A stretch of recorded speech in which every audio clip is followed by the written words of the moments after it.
Welcome back to Required Reading, where we're continuing our read of the novelization of the movie Gremlins by George Gipe. This week we're up to chapter 14. It was Friday, the day before Christmas Eve, and throughout Kingston Falls the holiday build-up reached a crest, causing a lethargy in some and hyperactivity in others. In school, youngsters squirmed in their seats, as resistant to instruction as a cat to sarcasm. Workers, not under siege by last-minute shoppers, went about their jobs in a desultory manner, like dieters approaching a plate of steamed carrots. In the shopping areas it was a different matter, however, as the lazy or super-efficient or guilt-ridden began their final sorties on the gift shops and department stores. Watching them carefully during the holiday season, one might have noticed marked change in their attitude as the days clicked off before Christmas. Friendly, even jovial and outgoing at the beginning, now as the final shopping days approached, they resembled fierce, dedicated soldiers, or, in some cases, zombies, programmed to perform a specific task regardless of the obstacles. Driven by desperation/determination to ferret out those last few presents, their eyes focused only on their goal. Like a plane or a ship moving through dense fog or dead of night, each was an isolated pulse of life surrounded by a vacuum. The only beacon ahead or to the side was the gift, that special something that would bring a smile of delight to the person who had everything, convince Herbie the kid who started looking forward to Christmas in February that he need never fear disappointment again, or, best of all, provide the equalizing element so that no one would feel cheated. A cold wind, the harbinger of more snow, whipped through Kingston Falls, knocking askew and then loose an S on the marquee of the Colony Theater, which then proclaimed as its main attraction, "Now, White and the Seven Dwarfs." No one noticed, or if they did, they couldn't bother with a second glance. It was, after all, a time for important decision-making.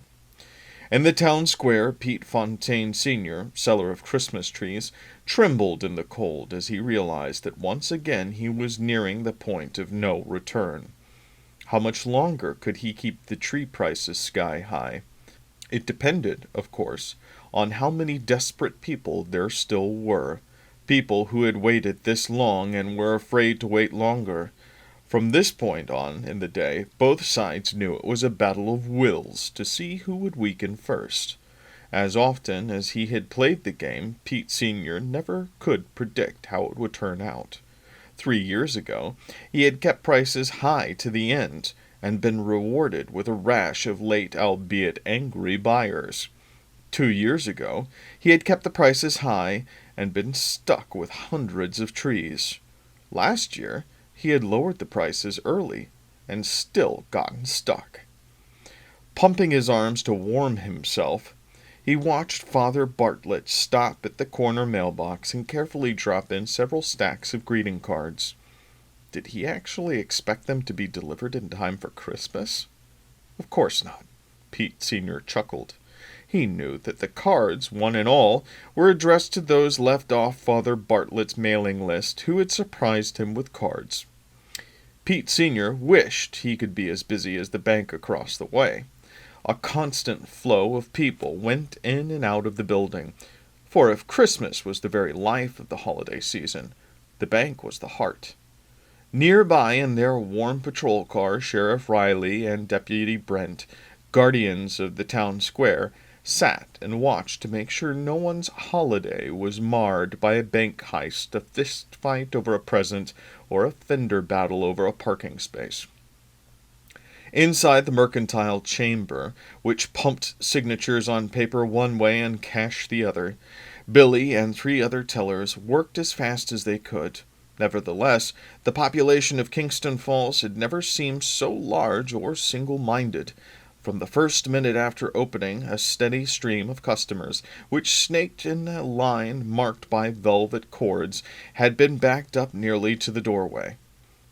Billy didn't mind the work. In fact, he preferred having something to occupy his mind instead of worrying about those pods in his home. Only the fact that his mother was a very sensible, strong person who had promised to leave at the first hint of trouble kept his nervousness to a minimum. During several very brief breaks in the banking action, he had attempted to tell Kate what had happened, but he had probably sounded incoherent.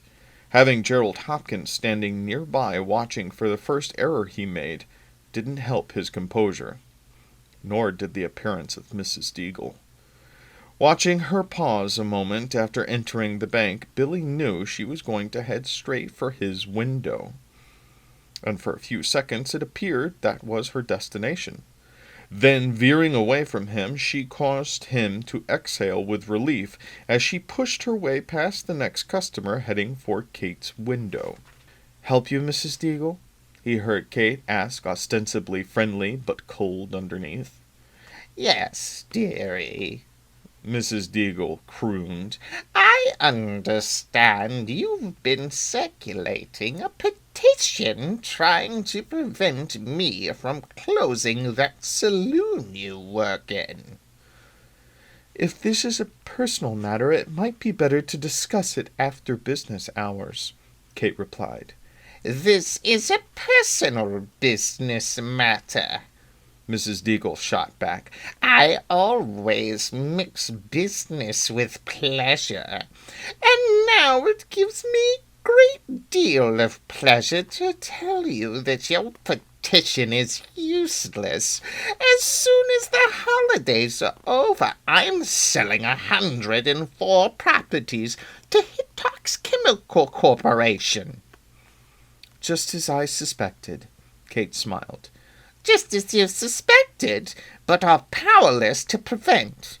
As you no doubt realize, as a result of your snooping, your own home is one of those properties, and so is that saloon. After the first of the year, I'll sign the deal, and all of you will have 90 days to get out. What do you think of that?" "I guess there's nothing I can say," Kate murmured.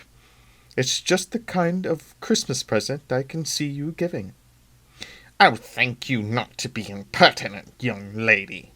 Kate opened her mouth as if to respond, but in a split second changed her mind. Instead, she spoke gently. "Mrs. Deagle, you're going to hurt a lot of good people. My folks can afford to move, but some of the people you're forcing out don't have the money to buy a new place. Isn't there any way we can prevail upon you to change your mind?" "You have 2 chances," Mrs. Deagle said, smiling wickedly. "None, and less than none. And now, if you'll deposit this check, I'll be on my way home." Billy looked at Kate. For one of the few times since he had met her, she seemed truly hurt and at a loss for words. His next act was impulsive and certainly reckless. Spotting a broom tucked beneath the counter, he grabbed it and pushed it through the opening in front of him towards Mrs. Deagle. "What's that?" she mumbled huffily, drawing back as if he meant to strike her. "It's a broom," Billy answered. "What do you want me to do with it?" "I thought you might need a ride home," he said. Mrs. Deagle's eyes widened as several customers in the near vicinity began to chuckle. Leaving her holding the broom, Billy took the deposit slip in front of him and began to work on it, all the while sneaking a glance at both Mrs. Deagle and Kate. The old woman was furious and seemed ready to explode. Kate, on the other hand, could not suppress a smile. Billy was not sure what was going to happen next, but he was certain that whatever the outcome, brightening Kate's day made it worth it. Preoccupied with the object in his laboratory and exhausted from his long hours of research, Roy Hansen was as anxious to get through the day as his students, who were already restless to get into the new snow. despairing of getting their attention with unusual teaching methods or subject matter, too stubborn to just let them sit and study or talk, he had decided to review their study of the brain in the hope a little material would stick with someone. Before him on his desk was a colorful electronic model of the human brain with various sections that flashed on and off. Weighing close to 100 pounds, it was a splendid instructional tool, and a shame to waste on such a lost cause of a day. Hansen had little choice, however, so he plunged ahead. "Anyone know what we call this?" he asked, pointing to the lit portion of the brain. No one answered. "Chucky?" Hansen said, nodding towards a chubby, oversized youth with prominent teeth. The crouton?" Chucky murmured. "The crouton," Hansen repeated, rolling his eyes. "Get them in my Caesar salad all the time. Any other guesses?" Samantha Weaver, the smartest student in the class, caught his eye. "Thalamus," she said confidently. "Close, but I'll get another doctor to do my brain surgery," he replied. "It's the medulla oblongata." Then, his irritation beginning to show, he said, "What is it with you kids? I mean, look at this thing. When I was your age, I was learning this stuff from old books. You people have something out of Star Trek, and you still can't learn it." He glared at them. They, in turn, avoided his glance. And in the grim silence that followed, a wet pop, like a piece of ripe fruit splitting, could be heard very distinctly. It came from the lab. Hansen decided to ignore it. But when it happened again, he knew he would have to investigate. "Open your books to page 137 and study the brain glossary. I want everyone to know it." As he stood up to go into the lab, his gaze met that of Pete Fontaine. "That's right, Pete," he thought. "I believe its time has come." Looking nervously at his watch, he strode smartly out of the classroom, breathing silent prayer his chastised students would not hear their tough teacher scream for help a moment later. Gizmo put his ear against the bedroom door and listened carefully for the 10th time since he had left the knapsack safety in favor of keeping watch. Too bad Billy's mother didn't share his concern, he thought. Oh, she had made periodic trips into the hallway to see if anything dramatic had happened, but otherwise she seemed to go about her business as usual, answering the telephone and chatting in a completely normal way. If she was worried, she managed to hide it quite well, clucking good-naturedly at Gizmo as she crouched near the flower stand just outside Billy's room. There was no way she could have known what was likely to happen in a matter of minutes or hours. Nevertheless, it maddened Gizmo to see how these earthlings had adapted to living in the shadow of disaster. Blast Mokturman! If he had made them able to communicate as well as most other animals, Gizmo could have been able to tell them that their best course of action was to burn the Peltzer house. Yes, it sounded terrible, but it was the only way. Bright fire, paralyzing with visual pain even as it destroyed. Otherwise... Oh, no. The sound of her voice, low and plaintive, interrupted Gizmo's fatalistic chain of thought. Yet the sadness in Lynn's tone gave him hope that she had come to the realization that drastic action must be taken. Hurrying back downstairs, he moved through the dining room and stopped just at the edge of the kitchen, where she was talking on the phone. Listening to her was not really eavesdropping in the strictest sense, as he did not understand every word these people said. Rather, he usually got a sense of what they were talking about, and now he knew immediately she was involved in a personal matter, distressing but not life-threatening. "But, honey," she said, sighing, "we're expecting you tonight." At the other end of the line, standing in the middle of a frenzied convention room, Rand Peltzer tried not to be distracted by the parade of robots, bizarre mechanical toys, and noisy salespeople who moved back and forth. "I know, honey," he said. "They closed most of the rows, at least the main ones. And the ones that are open, They're so treacherous. But I promise, if it clears a little, I'll try to drive home." "Okay," Lynn murmured. "Just be careful. I mean, we've never spent a Christmas apart." "Yeah, how's everything there?" Lynn hesitated, but only briefly, deciding in a split second that it would do no good to tell him about the things that were upstairs. He was a terrible driver on the snow and ice, and if he were in a hurry... "Fine," she replied. "Billy went to work, and I'm sitting here with Gizmo." "See you soon, then." "Bye, honey," Lynn said, and hung up. "Bye." "Hello?" Billy said. Getting an urgent telephone call at work, especially on this day and under the present circumstances, made Billy nervous for several reasons. He was, first of all, concerned that his mother was in some kind of danger, nor was he made comfortable by Gerald Hopkins hanging around after he gave him the receiver, expecting, no doubt, at least a death in the family for the call to be legitimate. Finally, the dust from the battle with Mrs. Deagle had barely settled, and he was still the center of attention of most eyes in the bank. Under the magnifying glass, he found it difficult to compose himself, and his hand shook when he lifted the receiver to his mouth. "It hatched," the voice on the other end said, startling him with its succinctness. "What?" "I said it just hatched," Roy Hansen said at the other end of the line. What is it?" Billy stammered. "Hard to say now. Why don't you come by and have a look? It's almost time for you to quit, isn't it?" "Yeah," Billy replied. "But, listen, I'll have to call home first and find out what's happened there." "Sure. I'll be here." "Listen, Mr. Hansen, you don't think it's dangerous, do you?" Billy asked, aware that several sets of eyes were on him. "Well, it's no butterfly," Hansen replied. "I can tell you that." "I'm going to call home first," Billy said, "and if everything's all right there, I'll drop by." "Good. See you in a while then, I hope." Billy hung up, dialed his home phone number. When his mother answered, he spoke quickly and decisively. "Listen carefully," he said. "Mr. Hansen at the school just called to tell me that the Mogwai came out of its pod, so ours probably aren't far behind. Can you go upstairs and see what's happened with them?"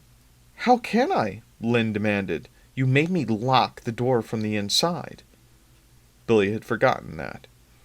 "Then go up and put your ear to the door. You'll be able to hear if anything's moving around."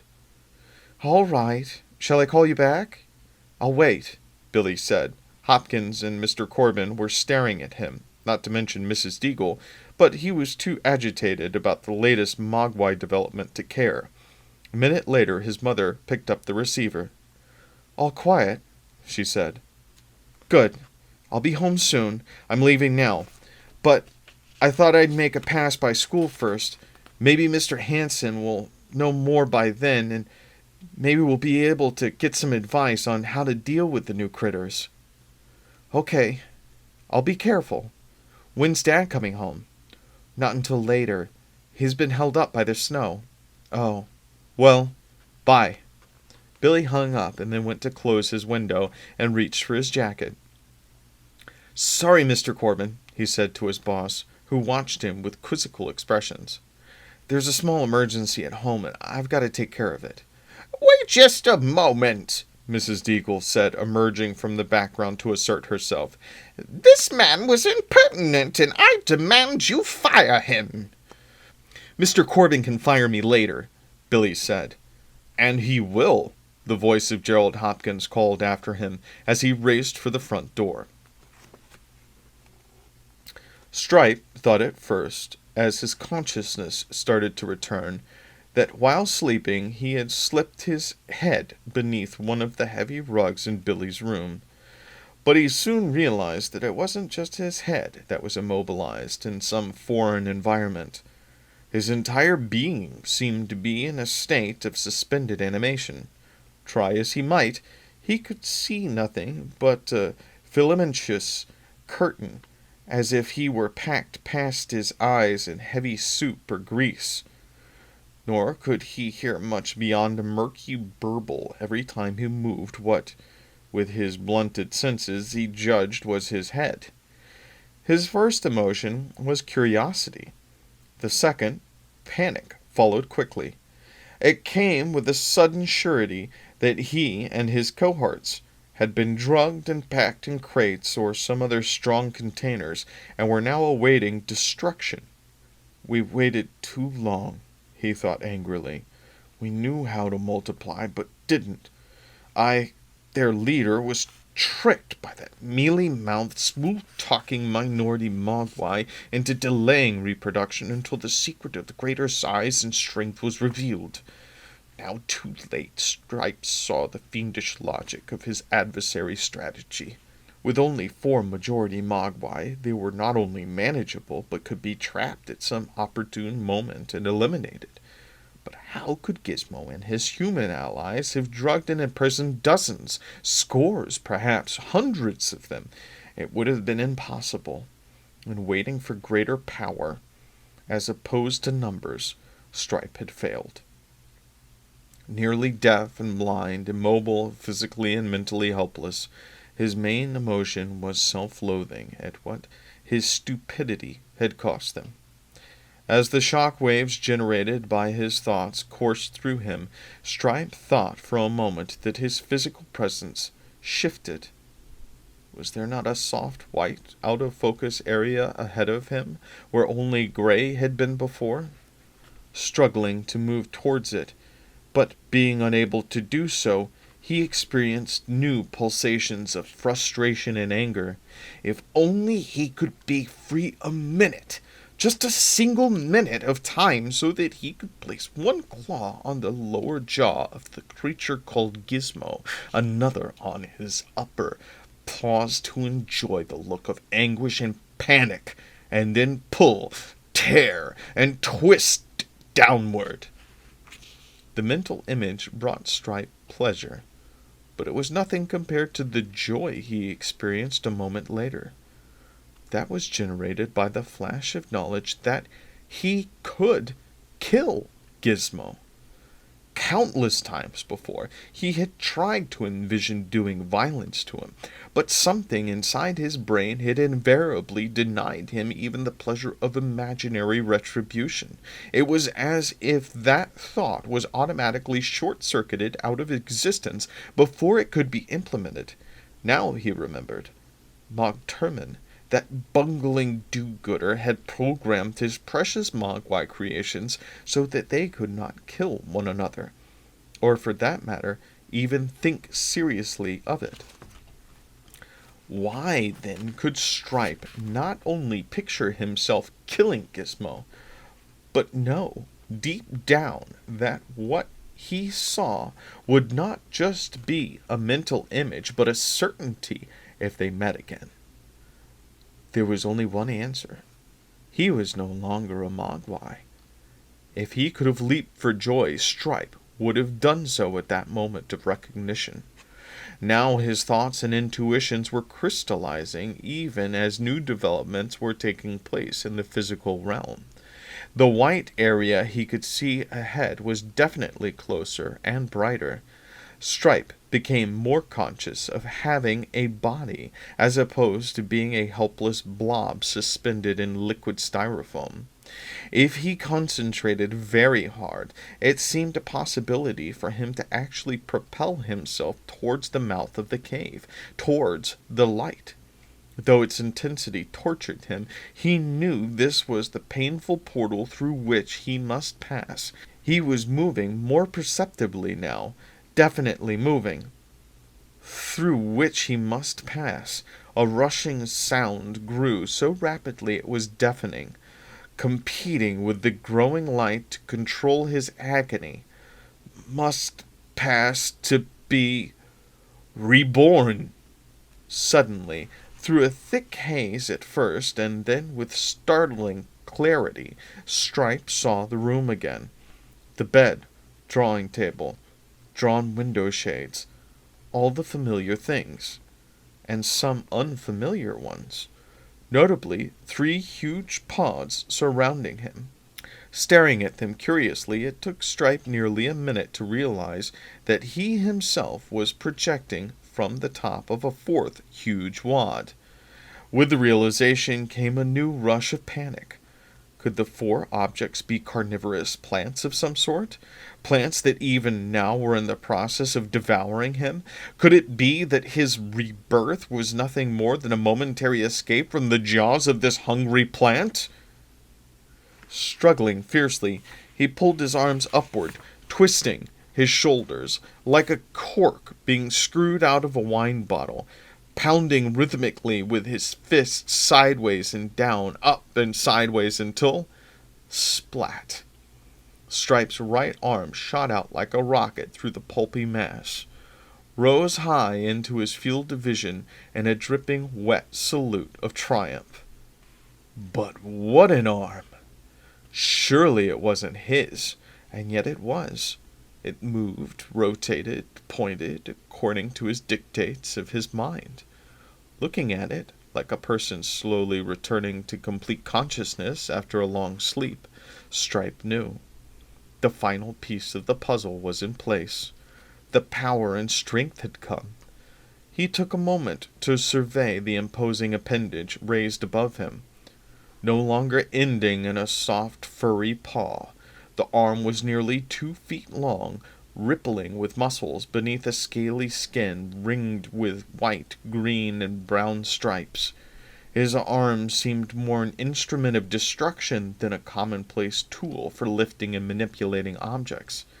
A combination maul and trident, the heavily boned fist ended in 3 giant claws, each sharpened to a glistening point.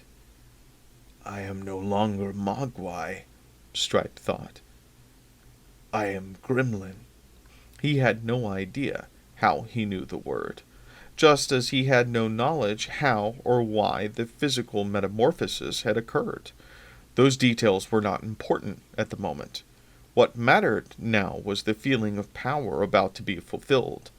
Worming free of the pod, he stood next to it momentarily, looking down at the rest of his new body.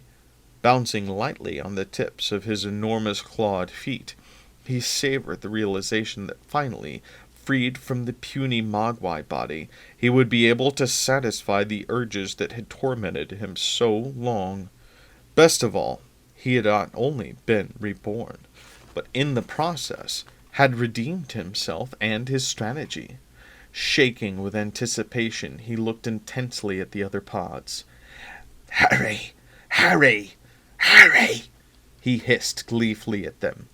"We've got work to do. Great fun to enjoy." A green mist was hanging gently over the broken pod, as if someone had sprayed a wintergreen aerosol there. No one actually had, but it could have used it, in Roy Hansen's opinion. Whatever it was that had just come out into the world had brought an unpleasant smell with it. Acrid, hot, faintly redolent of a material scorched by an iron. He stood at the doorway to the lab, returning after having made certain no students remained in or near his classroom. At least, no immediate explanation was needed, and now there was privacy to study what had been produced. Looking across the lab at the green glow, he hesitated. In the tub directly below the cloud of fallout material was the new product and the remains of its pod. He had taken only a few seconds to look at it before calling Billy.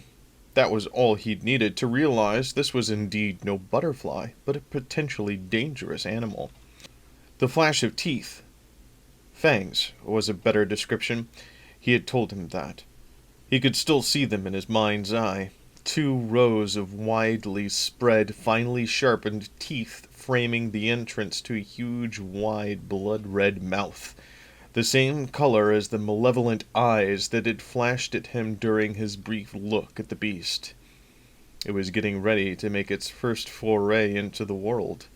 Bits of the pod were already on the floor and were being joined by others as the creature, whatever it was, churned restlessly in the smooth metal tub. The basin wouldn't hold it very long, Hansen knew, suddenly realizing he had no idea how to handle the animal or protect himself. Standing still, he looked around the room. The shades which he had drawn in order to keep the mogwai from crying out in pain gave him an idea. If the creature was afraid of light, Hansen would use the aversion as a means of protecting himself. At the moment, the lab was quite dark. If it got free, the animal would be at ease regardless of where it went. "Which is not a good idea," Hansen said. He went to the light panel and one by one flipped on the lights of the room's perimeter. When the outer rim was illuminated, he added lights to the adjacent interior areas until he had created an island of relative darkness in the very middle of the lab. Surveying the scene, he felt more at ease. The safety of bright lights was less than 10 feet away in every direction. "Maybe I'm getting chicken in my old age," Hansen muttered to himself. "But it's better to be safe than sorry." He had already decided that he had needed a blood sample to compare with the others he had taken of the parent creature. So he wheeled the cart containing his equipment to the edge of the light. In the case of a sterile container with dozens of samples and already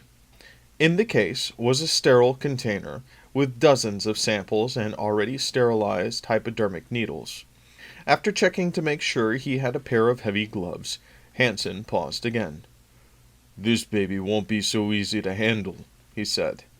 "Maybe I better get a bribe." Walking briskly out of the lab, through his classroom, and into the hall outside the canteen, he bought a Snickers bar from one of the vending machines and started unwrapping it as he returned to the lab. Then, pausing once again at the rim of the darkness, he smiled. "Hey, man," he said. "Let's go. What, are you scared or something?" Pushing the cart to the tub, he looked inside. The animal was laying on its side, obviously still cleaning itself of the debris from the pod before exploring further. When it spotted Roy, it fixed him with a cold stare.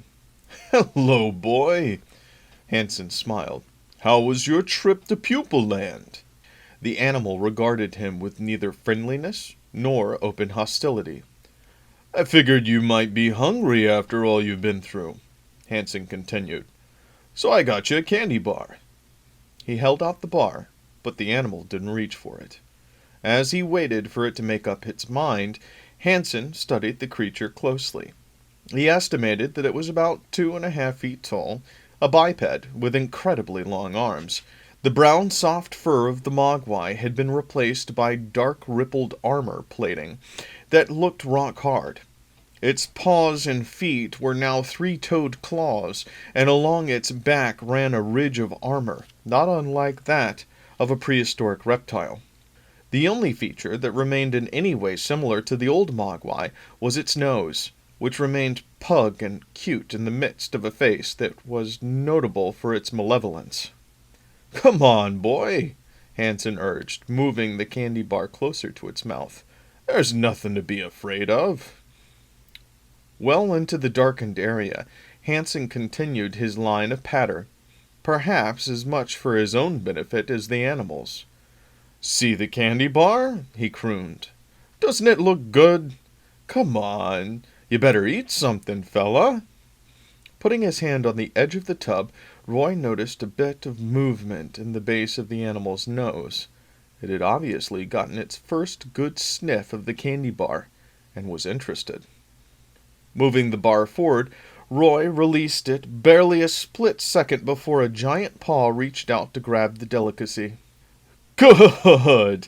Roy laughed, partly in relief that he had escaped with his hand intact. "You'll like it."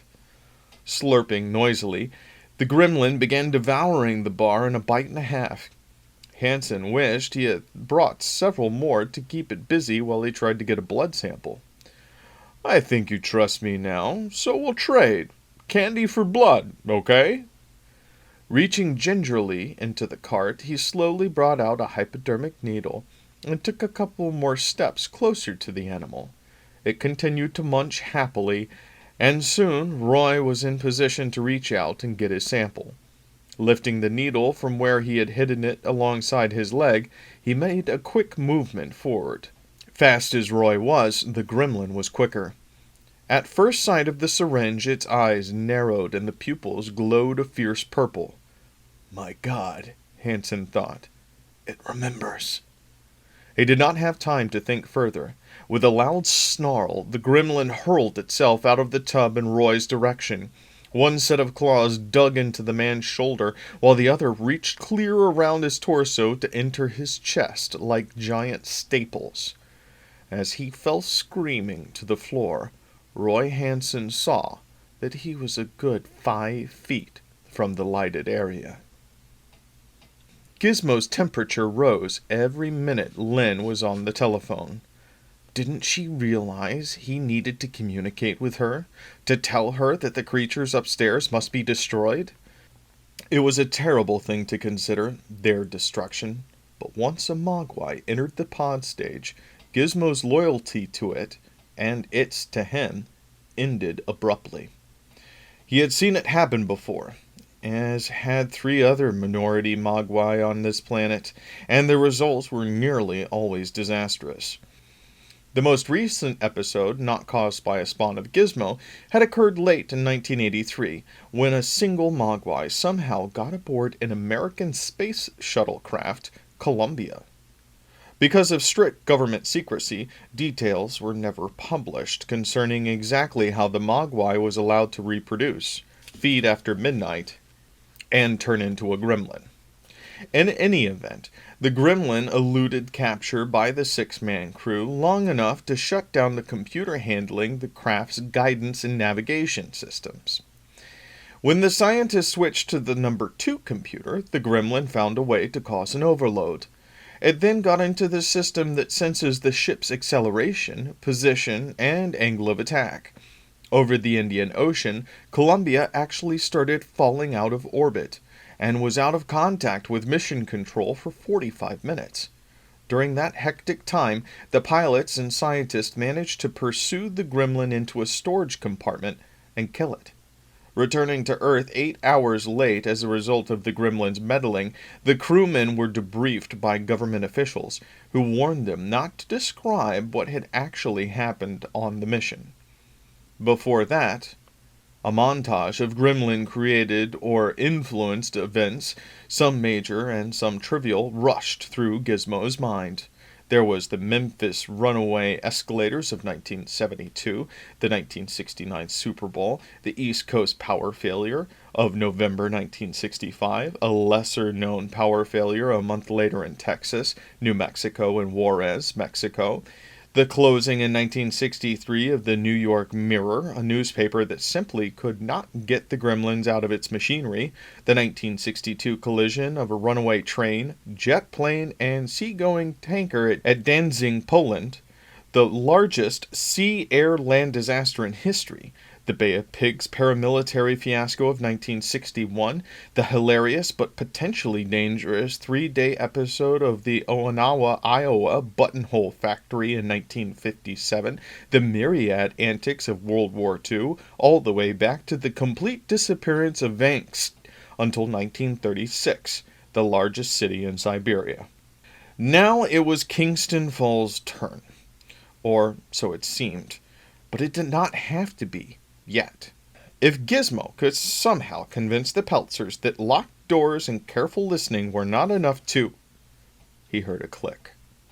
Then a sliding sound, which seemed to come from Billy's bedroom upstairs. Crouched at the foot of the foyer stairway, he listened intently for nearly a minute.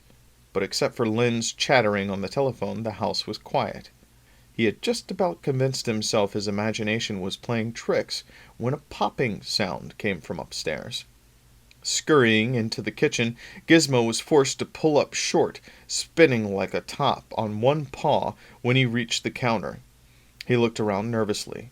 Lynn had hung up the phone and was no longer in the kitchen, nor was she in the pantry, basement, or anywhere else on the first floor. Was it possible she had gone upstairs without Gizmo seeing her? Climbing onto the kitchen counter, he looked out the back window. Shading his eyes carefully, he spotted her then, at the far end of the yard, throwing bits of old bread to the birds.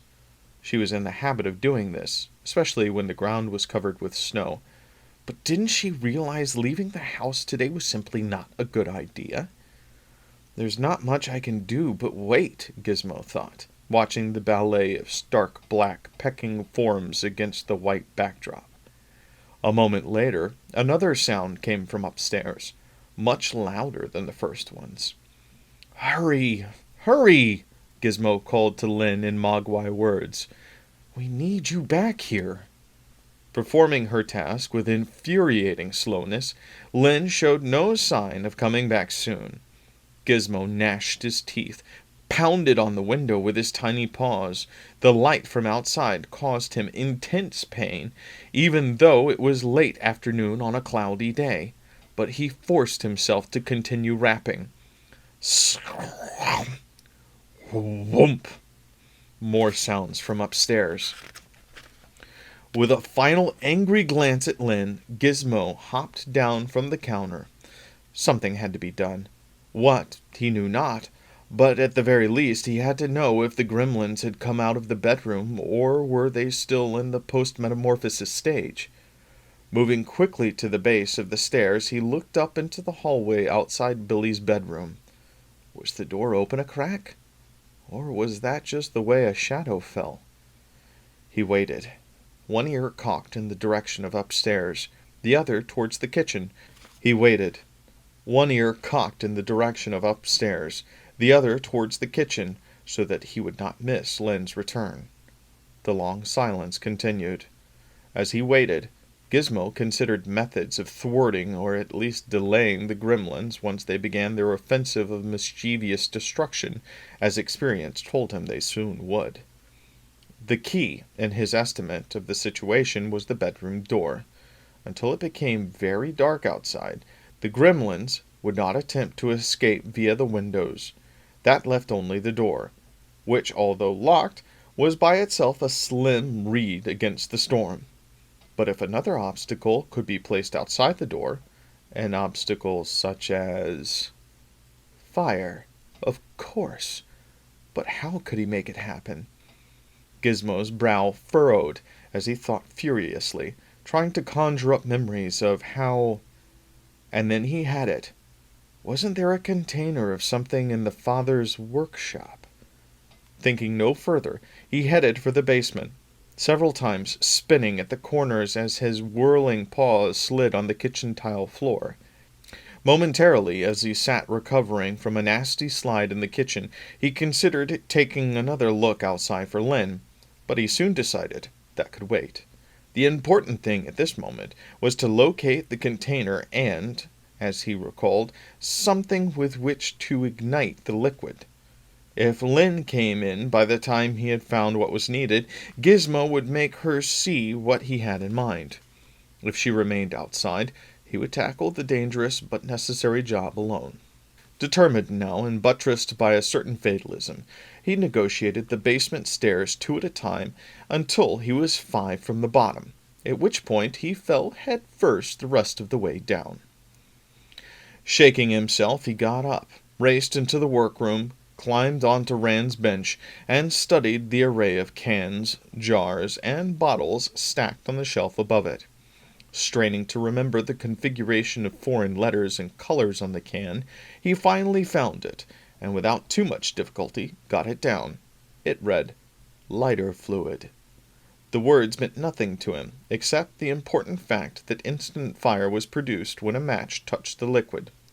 Easily locating a pack of matches, Gizmo began the ticklish task of trundling up the basement stairs with his cargo. Arriving at the kitchen counter, he dropped his load, climbed a stool, and peered outside once again.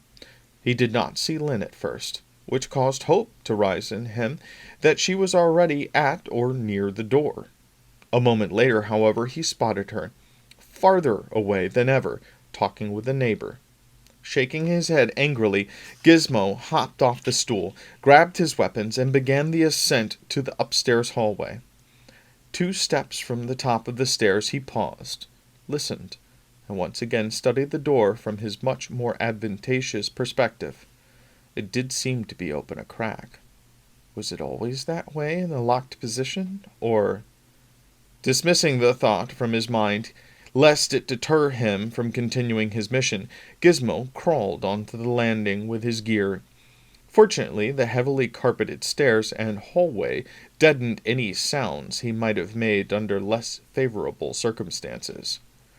Carefully unscrewing its top, Gizmo laid the lighter fluid can on its side, aimed the opening at the floor just below the door, and pushed. The wall of the container yielded to his weight, propelling a thin stream of liquid into the general vicinity he hoped to saturate. But immediately after inflexing back to its original shape, the can made a hideously loud snapping noise. His mouth agape, Gizmo stood frozen to the spot, his paws as unmovable as lead ingots. Even when he heard heavy footsteps on the other side of the door coming towards him, he could not move. And then the door opened, revealing a leering gremlin face, topped with a mane of coarse white fur and a gigantic 3-taloned hand, which quickly and roughly encircled his tiny body.